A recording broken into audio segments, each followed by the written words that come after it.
Hello, welcome to Splatter Matters, the place where splatter matters. I'm Rick, Hey, I'm Jackie. and we're going to be talking about some horror films today.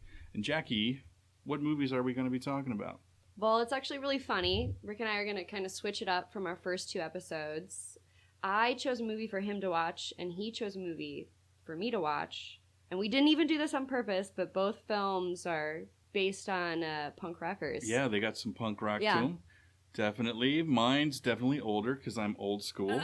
Yeah. I chose Return of the Living Dead, one of my all-time favorites. It's a good one. It definitely, when I was watching it, I connected you two. Oh, I connected you with the film. I don't know if that's a good thing or a bad thing. I would say it's good. It just fits. Yeah. Mine was I chose for Rick to watch The Green Room. Yeah. He had seen it before. It's a 2015. I had never seen Return of the Living Dead, which is an 85. 85, so 30 years apart. Yeah, but I mean they're good. I think they're both really, really good. So you liked it? Yeah, I did. I did like it. Yeah, did you have fun? It was so dramatic. There was not a chill moment in that movie. Were you into it the whole time?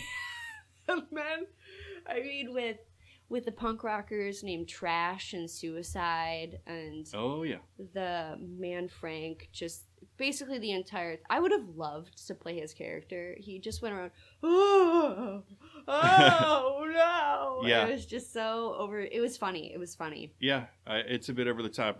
You didn't know that it was kind of like a horror comedy kind of thing. That's kind of how it's classified. I did honestly. If I had just watched it straight through, I wouldn't have straight away picked up the horror comedy. I would have kind of just seen an overdramatic, over the top zombie flick. But I would say the trailer was more portrayed the horror comedy than the actual film. Okay. Because the trailer scene was like, it seemed funny. It reminded me of Peter Jackson's Bad Taste when we watched it. Yeah, it never really takes itself too seriously. Yes.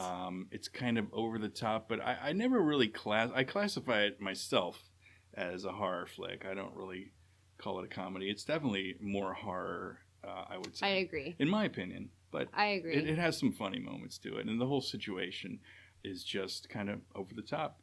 Where the second film we're going to be talking about, Green Room, completely different kind of style to it, kind of vibe. Although they both are kind of similar. Yeah, they're both over the top. They're both kind of punk rockers. They're trapped. Mm-hmm. Return of the Living Dead, they're trapped by zombies. Yeah. White supremacists in Green Room. Very interesting. What I like about both of them, they both keep with our theme of blood. Yeah. Splatter, guts. Yeah, I know. Would you classify Green Room as a horror film? Honestly, yes. I think it's more of a thriller horror, or like suspense horror, than, say, Return of the Living Dead, which is kind of more of a comedy horror, campy. Right. But yeah, I would still definitely say it's a horror film. I get afraid. It's something that frightens me. Mm-hmm. And it's a real world. Not that, say, zombies couldn't be a possibility, but there Who the heck knows anymore? There are white supremacists in the world that I would be very afraid to find myself the only, non-white supremacist in a building. You know what I mean? Yeah. Oh, and that's a scary situation. We'll discuss it more when we get to it, but they're always a great villain. Oh. You can do whatever you want to them. Oh, yeah. And nobody will care. Yeah. So let's talk about Return first. I call it Return. That's fair. In Return, what was the first thing that kind of stood out to me? Well, I'll tell you the first thing that stood out to me. There's a title card before everything starts. It says these the events are true. People and places are true. I love that. Yeah, it's based on real occurrences. On real occurrences. I don't think so. Yeah, no. I also. Well, I think that kind of adds to the comedy of it because I think it's a little making fun of anything too that would take this seriously, because anything that you see after that kind of statement is clearly not true. Yeah, it almost has a spoof element to it, because the zombie films. Well, the kind of backstory for Return, it was produced and based on a story by John Russo. John Russo produced, and wrote Night of the Living Dead with George Romero. So basically, Russo held on to, they made a deal, him and Romero made a deal. He held on to the Living Dead part of the title, and Romero went on and made, Dawn of the Dead, Day of the Dead, but Russo held on to the Living Dead, hence Return of the Living Dead.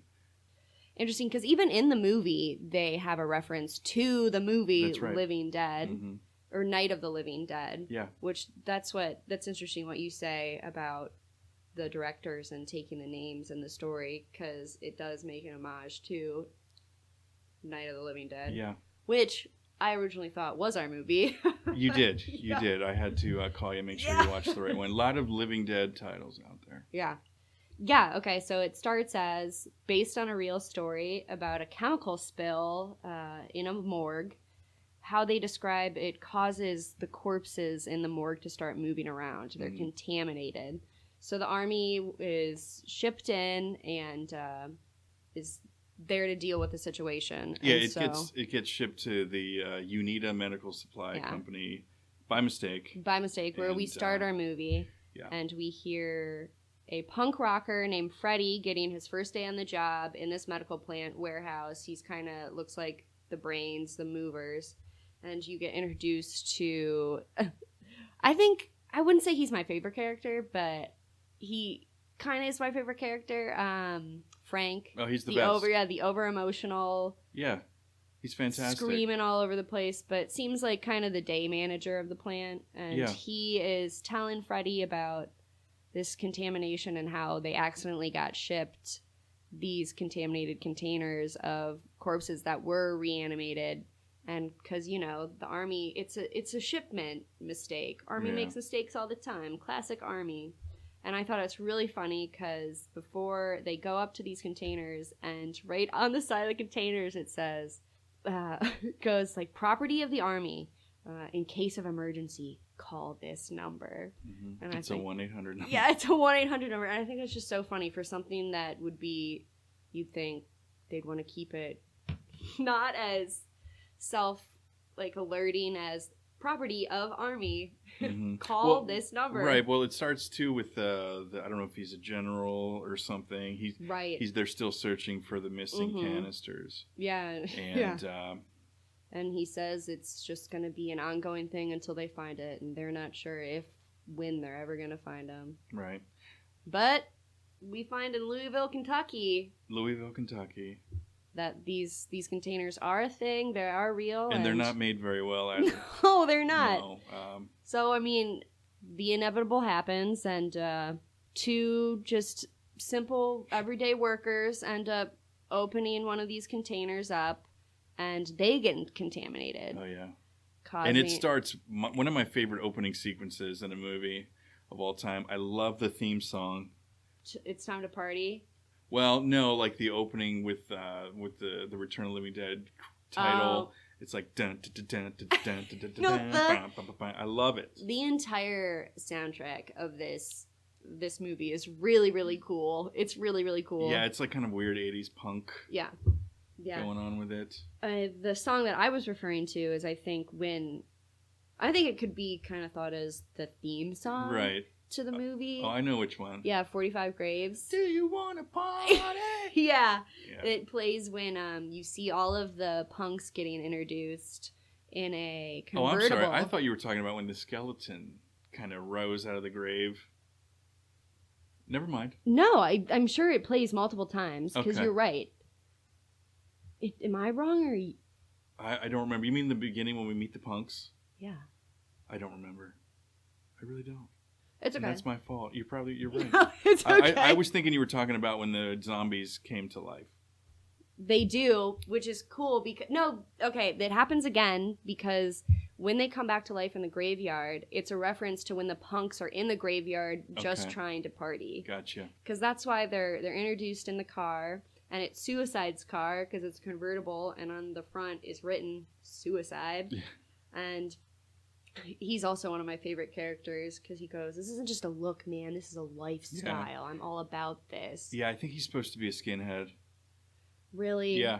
One of the when I was researching, he's supposed to be a skinhead, which is also ironic based on our choices. That is today. Really okay. Yeah. connections are all around us. It's a way of life, man. Yeah. So when we are introduced with the punks, that song is playing. It plays because one of the girls, this is one of the girls. She's in the blue. She's got kind of the black-haired mohawk. Yeah. It's not Gina or Trash. I forget her name. But I honestly don't think they say her name. She's not very memorable. No. She just goes, "Where's the party?" Yeah. Well, she was actually a stripper that Dan O'Bannon, the director, she worked at a strip club that he went to, I guess. He was like, "You want to be in my movie?" Yeah. Yeah. Hell yeah. So she, cool. Interesting group of punks. I don't understand technically why some of these people would be hanging out together. Why the heck is Tina in that group? She's not a punk. Why? I think because she's dating Freddie. Freddie's not really a punk either, though. Yeah, because he's got a job, which they all talk shit about. They do. He got himself a job. They do, but Tina's even more like goody two-shoes. Yeah. Yeah. I don't know. Interesting group. But lo and behold, they're still together in this car. And they have to wait 2 hours for Freddie because he's at work working. And so they go into a graveyard next to... Conveniently right next to right next to the medical warehouse. Which is also conveniently right next to a morgue. Yes. So that's kind of the main, I'd say, locations and area we're going to be in this throughout this whole entire movie. The graveyard, the medical factory, and the medical warehouse, and then a morgue. Right. So, yeah. That's funny. It's just funny. So, the friends are partying at the graveyard, and I really liked the scene when we've moved past, there's contamination, a body has already reanimated, and Freddie and Frank are freaking out. What are we going to do with this body? Well, they've cut it up, and turns out, doesn't matter if you cut it up, it's still reanimating. Which is really, there are some new things that are introduced in this movie for the time that are new for zombies. Oh yeah, the brains, the whole brains thing. They never... This movie started the zombie eating brains kind of instead of just flesh, yeah. Right. And I think that's insane because that's a normal trope in zombie movies now. Mm-hmm. But there are differences where they've tried to kill these zombies with headshots, and that's just, it doesn't matter how you hurt them, they'll still, no matter what, reanimate. Yeah, and the zombies actually show cognitive... They that's talk. What's crazy. Yeah. I've never seen, even in later movies, I've never seen zombies to be they'll respond to you in this movie. They talk, they think, they send more paramedics, that's one of my all-time favorite. I like where they capture a zombie at one point, and they ask her, why are you eating people? She goes, I'm not eating them, I'm just eating the brains. Mm-hmm. And they say, why the brains? It goes, because being dead is so painful. But when I consume brains, it becomes more bearable. Yeah. That's crazy to me. I've listened to people who debate maybe the endorphins or whatever chemicals, if you're really digging deep into it. Here, the real science. The chemicals, are kind of act as like a painkiller. Again, it's digging way deep there. Yeah. Well, no pun intended. I think it's interesting, the scene, it's the embalming scene that I want to kind of talk about, because this is before they kind of figure out, all right, these zombies will always reanimate no matter what kind of things you do to their body, no matter if, and what they did, we get a really cool like splatter scene of sawing the body into pieces. And at this point, the manufacturer and owner, because these two guys don't know what to do, so instead of calling the police, they called the owner. And the owner says, the guy right next door in the morgue, been my friend for 25 years. Best buds. Best bud. He'll do this for me. He'll owe me one, or I'll owe him one. And so, turns out they want to disintegrate the body, fire it up, just totally get rid of it. Only ash will remain. Of course, when they burn the body, they're burning a contaminated body, and out the smoke goes, and it goes right next to the graveyard, which then becomes contaminated, which was alluded to in the beginning of what happened and why these zombies were in the first place in these barrels. Mm-hmm. And so, right where the friends are partying, now zombies are coming alive. Right. Well, it causes the rain too. Oh yeah. The Well, rain the comes big down. smoke cloud, and then the rain, and then it causes rain, and then you see Trash just stripped down. Yes. Full like those are stripper clothes. She did not have to unbutton anything. It was just like a rip off. Yeah. It was like fully prepared. Yeah, I think they were. I don't know if they had specially made clothes that you could rip off that easily. Yeah. I would say. Yeah. I don't know what they would be called generally, but Before they burn them though, they see the embalmer embalming a body, and he's talking about rigor mortis and what he has to do to kind of loosen up the body, right. and it can be possible. That was for me the grossest scene. Did you hear the sound effects? Yeah, the cracks when he Right. was moving the arms. Yeah. It was just gross. Yeah. And it had that makeup, the blood pool Yeah. makeup on the side. Yeah. Yeah. Back to the strip scene. Ah, okay. Mhm. This scene. Okay, I saw this movie when I was 11. Okay. I'll never forget it. I was a huge horror head, Fangoria reading geek, essentially. And it always caught my eye, and I don't know why. It just had like this kind of I was drawn to it every time I went to the video store. Yes, the video store. It just I wanted it so bad, and my parents were going. I don't know. They had something. They were going away that evening, so when they took me to the video store, I knew they weren't going to be home. So I said, "Hey, what the heck? Perfect time. Yeah. I'm going to grab it, and it's a good thing too, because Linnea Quigley is butt naked." Throughout every other yeah. scene that she's Right. in this movie, she's butt naked. Yeah. For a woman of age 27, it was still a very memorable point of the movie, let alone an 11-year-old boy. So I can totally understand that, Rick. It was pretty mind blowing. No, really. no. I was like, what? She isn't fully naked. She has prosthetics. How did you know that? I read about it. Oh, very good. Yeah. Yes. They originally filmed it naked, and they were like, you can't show that. You can't show the bottom. Yeah, no. So they covered it up. It was like a Barbie doll. No. It was, yeah. But I like her, and I don't know why her zombie version, because again, contamination. Basically, most people in this film turn into zombies through contamination. Yeah. Well, she comes back because of the rain still. It's still raining. She's the only one that changes. Well, from being killed by a zombie, we got Frank and Freddy, who, because of pure contamination, they got hit with the chemical. opening into chemical, Yeah. they turn into zombies. Which is the funny part, because the paramedics come, and they're like, "Your temperature is 70, room temperature. Yeah, that's a You great have line. zero. You have 0. Your heart rate's 0. Your blood pressure is 0." And Freddy just keeps going, "What does that mean? Yeah. What does that mean?" Fairly good acting by both of them. It looks painful. Yeah. It looks Frank. painful. Yeah. How do you feel about the acting in the movie? I didn't mind it, especially for what kind of movie it was. Yeah. You know what I mean? I thought it was perfect. Very strong acting, most cases. Some were not very good. Tina drove me insane. I didn't really think she was too strong. She drove me a little nuts. She drove me a little nuts. Her acting was a little crap. But the older guys... I think I'm going to say it. I don't think many of the females in this movie were supposed to be strong actors or like have strong acting points. Well, he hired the one out of a strip club. Strippers could be actresses Not that they too. could be actors, but one without film experience. Okay, He that's fair. Yeah. And she... yeah, I don't think the women were supposed to be strong actors in this film. Right. In my research, I found out that she was just... Everyone hated her, pretty much. And it kind of shows through the movie. I don't know. Maybe not. But I always loved Linnea Quigley. She's the one. She's trash. Well, I like her during the movie because she looks like David Bowie, basically. Like a zombie blue. She's entirely blue. Her hair is red David Bowie. Yeah, it is Bowie. Mulleted. What is the name of that character? What is Ziggy Stardust. Yes, that's right. When he was, it does look straight Bowie. You're right.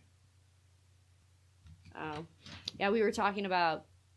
I like the scene. Well, this is kind of a scene where it shows the cognizance that you were talking about earlier about the zombies, where our survivors right now, they call for an ambulance because Freddy and Frank have 0 pulse, room temperature, coming to showing signs of early onset rigor mortis, basically dead but still conscious, so they call an ambulance.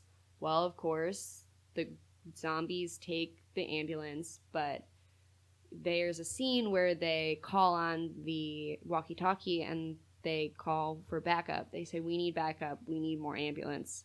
So they can eat more people. Sure. I've never seen that. Yeah. That's crazy for it's a zombies. Great line. Yeah. Great line. Well, they also show cognizance.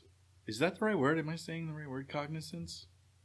I think so. I think so. Consciousness, if we want to be safe, but I think cognizance is right. The one we totally skipped over, one of the most famous zombies ever on film, the Tar Man. Do you know who the Tar Man is? Tar Man. Well, that is what is. He was the first one that was in the. Yes, and he comes at Tina.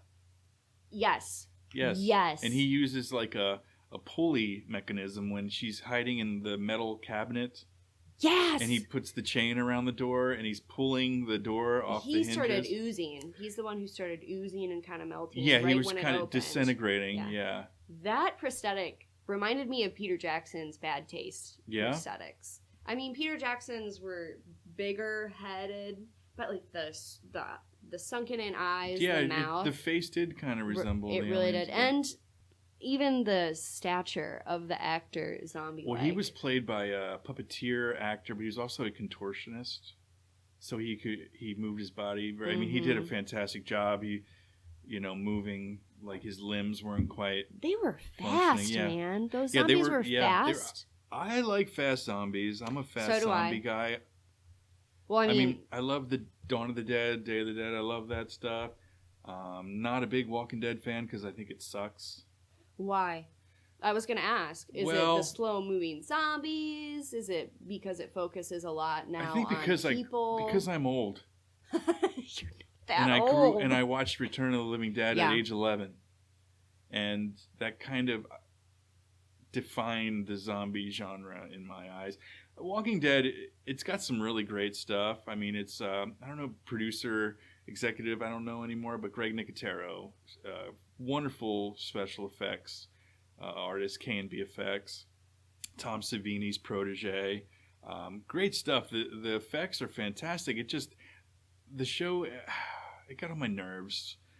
They fight about what to do, and then zombies come. And then they fight about what to do, and then zombies come. Fair. And then they fight about what to do, and then zombies come. I hated Carl. Was Carl the kid? Yeah. Could not stand him. It was like, just shut up, Carl. Yeah. Get out of here. Get out of here. Carl. Carl. Oh, God. Whatever. Is that show over? I don't even know. Is it done? Or did it have a finale? Or I think this is a spoiler alert, maybe if you haven't seen it, but the main character Rick's dead now. Okay. And I think this was pre-COVID, so they were going to start with a kind of another show because he didn't die, he just got separated from the group, but the main show, he's gone from the main show. I think they were going to do like a side show. Yeah. Well, I mean, while we're talking about Walking Dead, it's interesting the zombie genre itself, the popularity. I mean, from Night of the Living Dead to, where that was Romero and Russo kind of produced it and wrote it with him. But, Romero's Day of the Dead, then Dawn of the Dead, and then Return of the Living Dead. I mean, the influence that has had even on today's society 30 years. Well, from Night of the Living Dead, 50-some years later, probably more. No, I think you're right. I think Night of the Living Dead was like 68 or something. It's absolutely shaped the genre. Yeah, the influence that it has. I remember in college, there were zombies versus humans, and it was the game throughout campus. And if you were a zombie, you would just say over and over, brains! Directly from Return of the Living Dead. Yes, it's crazy. To my knowledge, it's the only film that the zombies say brains. That's crazy. But Are there any other ones where no, zombies I think you're right. No, because that was a big thing that shocked me about the zombies in this film is that they talked, they responded. And one of the creepiest, one of the better effects and the creepiest talking zombies was kind of the half old lady that they cut her in half and captured. They strap her to the operating table. That was interesting because she's talking, but it doesn't really look. Her mouth isn't really matching. Well, she is a prosthetic. All the Yeah. prosthetics in this movie, it's 85. Yeah. Let's just say what it is. I miss the 80s. It's really cool. It's really bloody, but it's very a fake body. Yeah. You know what I mean? I remember at the time being astounded by it when I was a kid. I'm sure, though. But I was also 11. I was still getting over Linnea Quigley at the time. I was blown away by that. No, I can understand. Yeah. Quite honestly, I can understand. But that was the woman that you referred to that answered them fully of, I eat brains and it is painful to be dead. Yes, that's where the reasoning for the brains. But I think what's really cool about the movie is it's all for full circle. So they eventually call the number that was on the side of the capsules with the contaminated bodies. They call the number and the military takes care of it. Oh, they contain it. Yeah, they contain it. Or do they? Or do they? No, they don't, No. because they bomb it. That's right. And the bomb and all the smoke filled with the chemical of contamination causes more rain, and it just is contaminating an even bigger, wider range. Yeah. How do you feel about the ending? I liked it. It plays to the beginning of how this clearly has happened before, and this is what this is the response of the military. It's their contingency plan for sure. Containing something gone wrong, and then because of human error, it's full circle. And yeah, the movie's bookended nicely by the general. You actually forget about him kind of completely. No. They show him in the beginning talking about the canisters, and then he just comes in and talking. I love it. I love we got everybody's it, boys. gone. You know, the characters, you've been with them, but I love it. Oh, I love the punk characters. I love the punk characters, but I love the nuclear bomb going off at the end. The nuclear bomb it was funny. It was just funny. It was a funny portrayal because it was like a... Definitely in a stage. It wasn't super... Yeah. It worked. Yeah, it worked though. Cool effect when the windows blow out. From all agree. the houses, the kind of sonic boom that comes. But yeah, it wasn't a great mushroom cloud, or it wasn't even a mushroom, but it worked. It did work. I'm just talking crap. I know. Crap. No, you're right. You're totally right. You're not wrong. It fit with kind of the goofiness of the whole thing. No, I agree. Everything fit really well. Yeah, one of my all-time favorites. No, I'm glad you picked this one. I wouldn't have watched it any other. I don't know why, you know what I mean? But I'm glad you introduced me to it. Yeah. Especially, no problem. now I know some origins of pop culture and zombies in pop culture. Have you seen Day of the Dead? No. And Dawn of the Dead? No. Yeah, you should. Oh, you should. Yeah, I know I should. Yeah, they're good ones. Oh, man. But what do you think about talking about the Green Room? I think I'm ready to move on. Yeah, cool. Don't have too much. Return of the Living Dead, if you haven't seen it. Check it out. We kind of ruined the whole thing for you, but... No, it's cool. There are a lot of points that you got to didn't see talk. it. Yeah. You got to see it. It's just... Visual, good, and if nothing else, you get to see a chick stripped down and prance around a graveyard. Yeah, it was pretty shocking at the time. It's shocking for me. Was it? I was thinking about that scene. I kind of forgot about it when I told you to watch it. It was crazy. I was like, I wonder if have she's you gonna ever what she's gonna think. fantasized about ways you're gonna die? And she's like feeling herself up, and then it's like, bam, bam, and you're like, dang. Yeah. And literally, it's funny because everyone she's around, they're like, oh, look at trash. Right. She's stripping naked again. Yeah, it happens quite a lot. Yeah. She's just like in a graveyard. It's so funny. Well, she says one of the, just real quick, she's saying one of the ways she fantasizes about dying is being eaten alive by old men, and well, of course, she gets eaten. That's what I'm saying. This movie points. It works because it's smarter than it seems. Illusions. Yes. Alluding. Oh, and it alludes to Frank, his death. Tragic. Beautifully acted. I forgot to talk about that. Very, very serious when he pushes himself into the The not crematorium. not before taking his wedding ring off of his finger, Yeah. going on his knees, praying to the Lord and saying, "I'm sorry," and Yeah. then just thrusting himself into the crematorium. Great scene. That is a good scene. I It's a can't good believe we one. forgot that. It's a good one. Wow. So I mean, one of the many reasons to pick up and watch Night of the Living Dead. It's good. Well, you should watch Return of the Living Dead. Return of the Living Dead. Night of the Living What? Dead's good too. Dude. All right, Return of the Living Dead. Yes. I'm sure Night of the Living Dead is good too. But It is a good we're one. here to talk about and tell you to watch Return of the Living Dead. Yes. So the next film we're going to be talking about was your suggestion. Yes, it was. The 2015 film Green Room. Green Room. Totally different Vibe, a lot more different serious. vibe from Return. It's written and directed by Jeremy Saulnier. He also made the movie Blue Ruin. Have you seen that one? I have. I actually just recently watched that. Intense. So good. Yeah, And the main character in that movie is, I wouldn't call him, I guess like a supporting.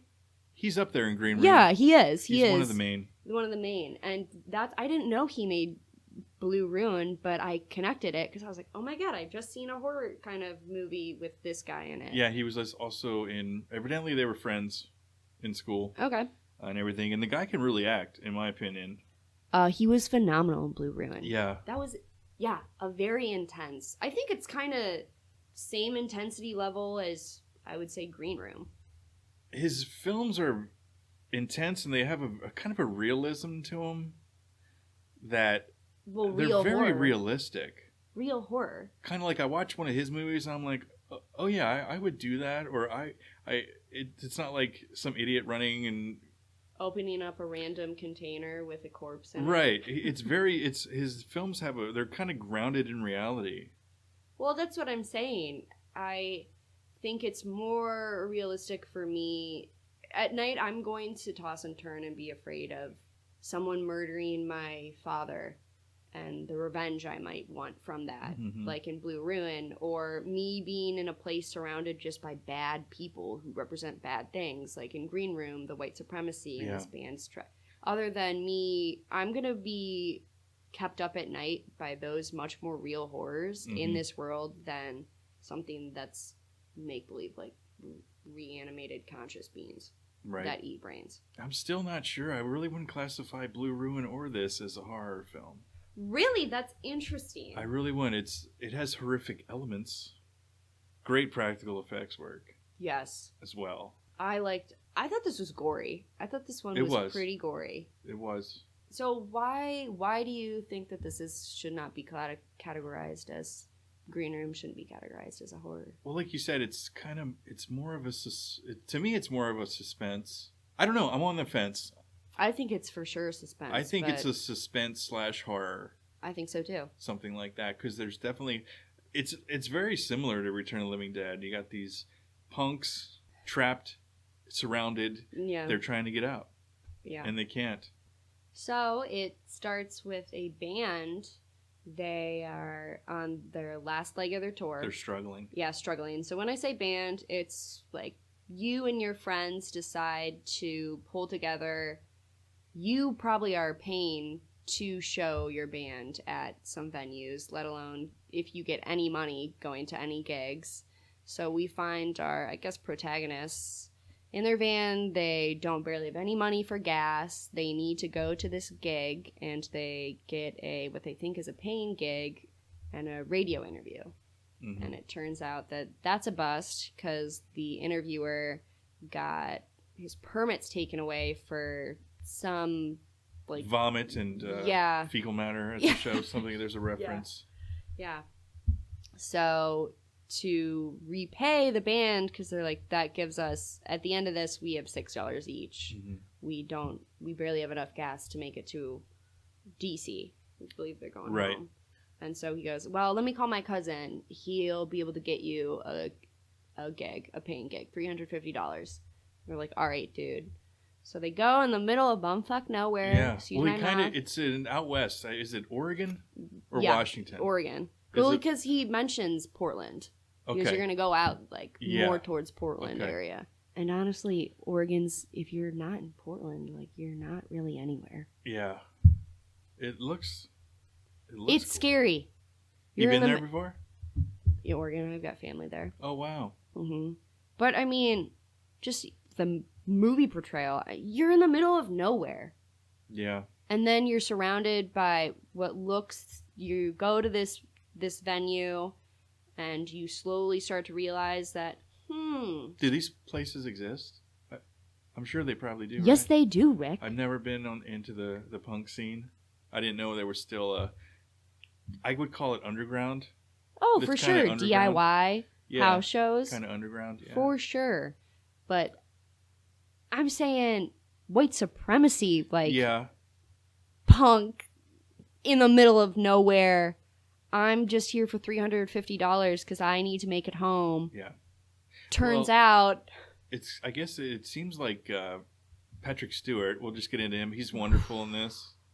He's great. yummy. Plays it so subtle. He's but really he's good. Menacing Just the mastermind. the whole time. And always calm, never a yeller, just a quiet, scary. I love his performance. Oh, so do I. It's a great one. I agree. So we fast forward. They play their show at this white supremacy themed, which Patrick Stewart's character is the owner of this venue, and the band kind of shakes up. What's the song they sing to kind of shake up the scene? I don't know why. It seems like they just want to start some shit. Yeah, they just are here to start shit. Nazi It's a died. group. Die Nazi die. Or Yeah, something like die that. Nazi die. So yeah, I think it's a cover, but Yeah. you think they're gonna get their ass kicked? yeah, and I mean, you can just see it's a tense. The room's getting tenser. Yeah, The room is an already not- tense crowd. yeah. It looks terrible. It looks like a horrible place to be. Doesn't look like a fun time. No, chill. no. That's not where I want to relax. But Do you think Stewart is? What I got was he's kind of using this punk scene to recruit. oh It's yeah. kind of like a big recruit. Well, I think not just recruiting, but I think it's just a full front for criminal activity. Well, did you get the heroin? That Yeah. they were heroin run. That was the big deal. They Yeah. were running. Well, that was the whole thing, that they couldn't let the band leave. Not because they saw a murder, but because if police came, it wouldn't just be the murder that would be uncovered. It would be the full front that I believed that venue to be. Really, it was like criminal activity. Well, so this girl gets killed. Yeah. So we She gets kind a of fast knife forward. to the side of the head in the There's green this room. Fucking crazy guy. Yeah, and you don't really know why, and you don't. Yeah.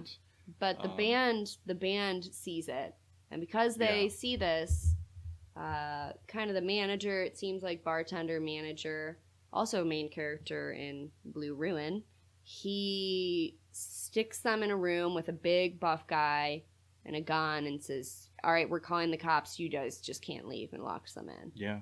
And that's kind of the beginning and basically the premise of the movie. Mm-hmm. So what do you think? Very basic. Very basic, but Very basic, but I mean, it gives you a great film. this Saulnier, there's something about like his direction. Like I said, there's just a realism to everything. You believe these kids are a punk rock band. Yeah, and they're just kids. And The main they're actor- beautifully acted. Anton Yelchin. Mm-hmm. All right, Rip. He died shortly after this film, I believe. I think Pretty you're right. shortly, Yeah. not too much Yes. longer. Good actor, great actor. I agree. I really like him. Also, Was it a car? Was it a car? Yeah, it was a car accident. Okay. So the front runner of the band, played by Anton Yelchin, R.I.P. Very well done acting, but he's kind of the front runner. It seems not really spoken, but he seems to. He seems like the leader. Yeah, when Patrick Stewart's character asks for just one voice while negotiating, it's Anton's character that speaks up and says, "Okay, I'll communicate and negotiate with you." There seems to be one character who is kind of the beef.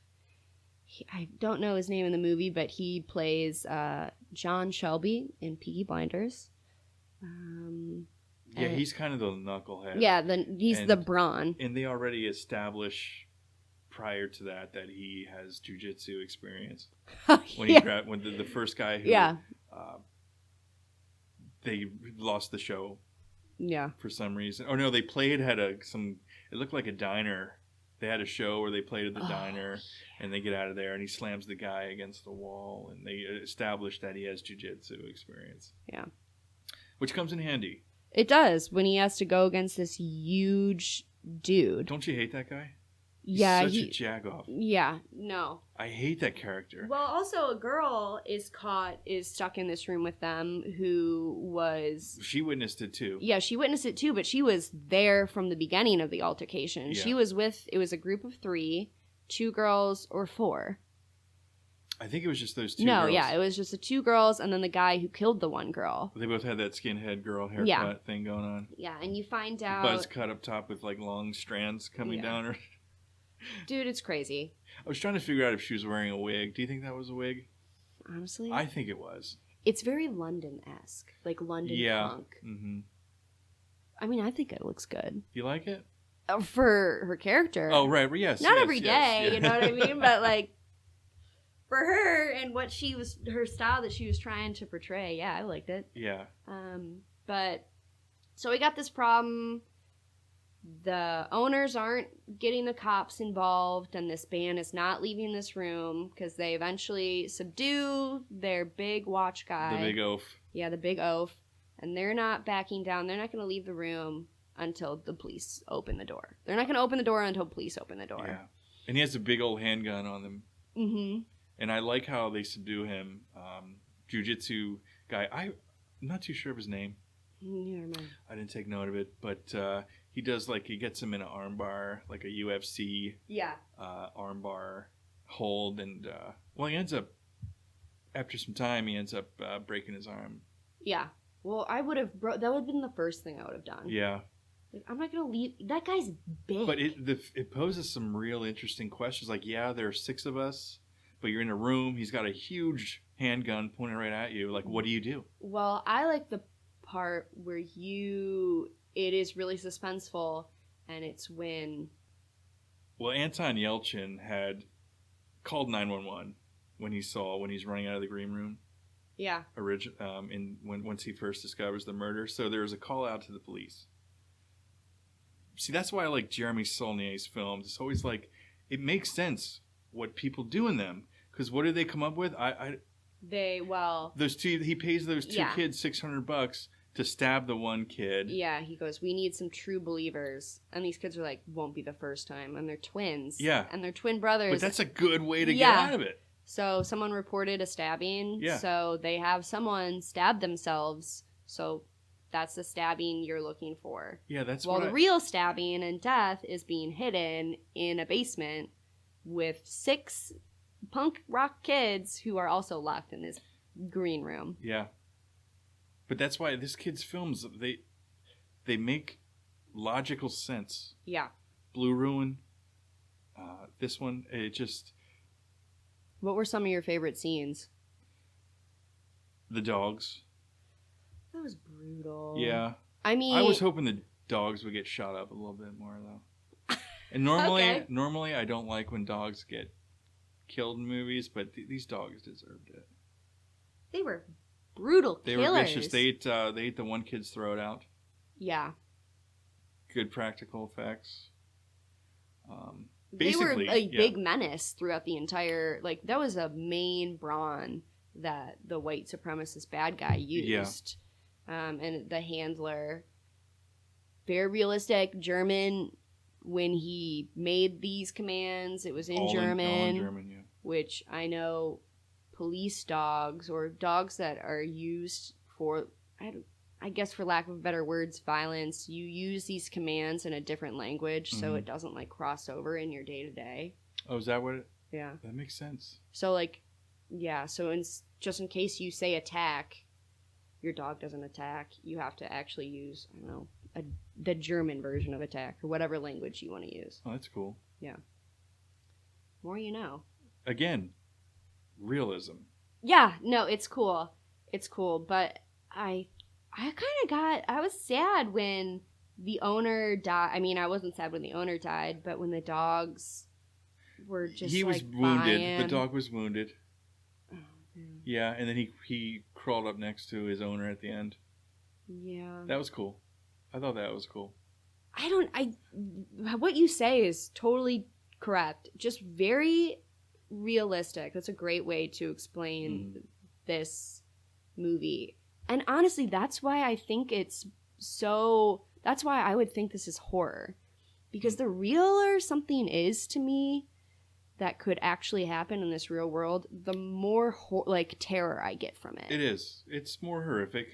Yeah, Absolutely. I do. I think when I watch scary movies, you're beginning to change my mind here. Really though, when I watch scary movies, I can talk myself out of like the terror because I go, well, I mean, I'm not in this situation and this isn't happening right now, and that, this is impossible because it's not like that, but I could very well be on a vacation and in the wrong type of place and all of a sudden see something that I didn't mean to see. Yeah. And now I'm being held in a basement because I accidentally saw a murder and they can't have that murder reported because they're actually smuggling heroin. Yeah, the whole setting, though, of the punk club with the middle of nowhere. Everybody looks disgusting. It's because they are. I know. It has a very... I mean, there are communities like that, though. Yeah, that blows. I just couldn't imagine. That's scary. It is. Could you imagine yourself all by yourself? I think it's scarier than zombies because I'm with my friends. Oh, it definitely is, yeah. Oh my God. It could happen. So our story progresses, and it turns out that the reason the murder happened, this guy killed this woman, is because she told him she was running away with actually a different guy, right? Yeah, the cousin who hooked them up with the show to begin with. That's right, he was the cousin. Yeah. And he was what they refer, I think it's because throughout the whole movie, Patrick Stewart says, only red lace people. Yeah, they seem to be the initiated ones. Who are kind of like I saw like them the as real like deal. the soldiers. Yeah. Yeah. They're the in know the crowd. Red lace into their, yeah. What are they, Doc Martens? I don't know. Don't they wear Doc Martens? Yeah. Or some kind of, we used to call them shit kickers back in the day. I love Doc Martens. I do too. I used to wear them all the time. Okay, cool. Yeah, I think so. Yeah. Doc Martens, shaved head, what you believe. Think a white supremacist skinhead would look like. Yeah. They do. But she was leaving him for someone else, so he murdered her. And this is one of my favorite scenes, is when you think they're about to get out because the cousin tells them, I'm going to go behind the bar. There's a shotgun behind the bar. And gets shot right in the head. And gets it's his head bloody. That's one of my favorite scenes. That's a good one. Because it's kind of like, okay, so we're making leeway. We're about to get out. We've been stuck in this green room, and it's a lot of like tension, suspension, like back and forth. I love how they use what they have at hand to get out of the situation. Yeah, the box cutter. Mm-hmm. I'm not sure why that was there, but that scene when she slices him, pretty gruesome. Great practical effect. No, this movie is like, very gruesome. They weren't wanting to get rid of him that way. They're all kind of shocked. But the way they use the microphone, they put it on the speaker, causes feedback. The dogs run off. It drives the dogs crazy. It's just really interesting and believable. No, I agree. So how, Rick, how does it kind of end? What are we left with at the end? Well, basically, they all get kind of taken out. Yeah. There's two of them left. Anton Yelchin. May, right? Was that her name? I think. She had the funky haircut. Yeah. The only girl in the... No! Well, the other girl from Arrested Development. From Arrested Development. You're right. So the blonde... Who's a good actor, too. I love her. Yeah, She's a good actor. She was in a scary movie I just saw. I really like her. Vivarium. Is that with Jesse Eisenberg? Oh, boy. You didn't like it? I didn't see it. You know why? Because of him? Because Jesse Eisenberg is in it. Well, you didn't watch Mandy because of... Right, Nick Cage. Nick Cage. He's turned me a little bit. Yeah. I'm back on the Cage train. It's interesting. It's more of a mind-warping scary movie. Alien-ish. I've heard about it. Purgatory-ish. Mm-hmm. Yeah. Mm-hmm. So this isn't... But she's a great actor. Good, I didn't good. know she was... Dabbles in a little horror here and there. Yeah. No, she does, like, interesting stuff. No, I agree. And she has an interesting look. I agree. The freckles, the... Tiny features. A pretty girl. Yeah. A very pretty girl. But I would say not classically in your... No, but those are the best kind. I know. But no, yeah. She's got an interesting look. Good actor. She gets... How does she get taken out? She gets eaten by a dog, right? Yeah, I believe so. Yeah. Like, right at the last moment. She gets eaten by a dog. Like, isn't she out? Jiu-Jitsu boy gets stabbed when he jumps out of the window. Mm-hmm. What about the green-haired guy? He was one of the first, right? He was one of the first. Oh, Anton Yelchin gets his arm all sliced up. That was pretty gruesome. His hand is pretty much... When it was... His hand is when he tries to hand the gun to Patrick Stewart through the door. Yeah. What did happen to Greenhair? Was he electrocuted? Right? Oh, he got his neck chewed. He got his neck eaten out by a dog, too. Okay. So 2 of them got eaten by dogs. The one dude got stabbed, and that left Anton Yelchin and the blonde. Yeah, I like his analogy, though. I could relate to it. The paintball analogy. What was it? Basically, he was telling a story. This actually kind of happened to me. That's why I could relate. Again, okay. Realism. I don't know how this guy Yeah. does. It's a paintball story where they went to play paintball. There wasn't enough people, so they teamed them up with this other team of people who were basically ex-Marines, actual Army people, and they ended up shooting the shit out of them, you know. It kind of happened to me, too. I went to a paintball years ago. They didn't have enough people, so they put us against, like, these paintball teams, and I guess they, like, competed in tournaments and stuff, and it just was awful. I just got hit so many times, it was not even funny. But the analogy of the story, he says his buddy just kind of ran out screaming, shot every one of them, kind of the element of surprise kind of thing. I like the analogy, which is kind of what they do at the end to get out of the... Yeah, a Hail What Mary. would you call it? Is it a club? What the heck is it? No, I think it's a club. A club? Like a venue. A venue that, A bar. Bar. It looks, Because it looks they like serve a barn. alcohol. I mean, it looks like a barn in the middle of nowhere. I think it was a barn in the middle of nowhere that served alcohol and played music. Yeah. For white supremacists. That also dealt in other things like guns and drugs. Yeah. Yeah, so it's just high intensity throughout the entire thing. Mm-hmm. It ends in high intensity. Anton is the only one who makes it out, correct? Well, the girl, out of the band, yes. Out of the band. And the girl, they get a ride from someone, right? Well, they walk, the kind of manager, the guy that was in Blue Ruin again, yeah. I don't know his name. He says, I want to call the cops. They let him live. They are walking through the woods with a shotgun, and he says he's going to call the cops. We don't know what happens to him. You know, they come across Patrick Stewart and the 2 guys kind of setting up the scene to make it look like they got killed siphoning gas. Yeah. They had the tube sticking out of the car, and Yelchin is like, that's not how I would do it. And he pulls it out, and they end up shooting the shit out of Patrick Stewart and the other. Great, I love it. Not super, again, the realism, not super crazy. Yeah, but they still just bloody. shoot him. They just shoot him. Yeah, blood. Violence. Just high intensity because it's so real. Very realistic. Again. Yeah. I'm like a broken record. I keep saying that over and over Well, no, again, I think that's just a great way to describe it. Yeah. A great way to describe why it's so terrifying, why it's so great the way it is. Yeah, just I think bottom line, we'll chalk it up to a very realistic horror movie experience. Yes. And it could happen. It could happen. It could happen to you. Be vigilant. Watch out, guys. Altogether, it was some punk rock horror fun. Yeah.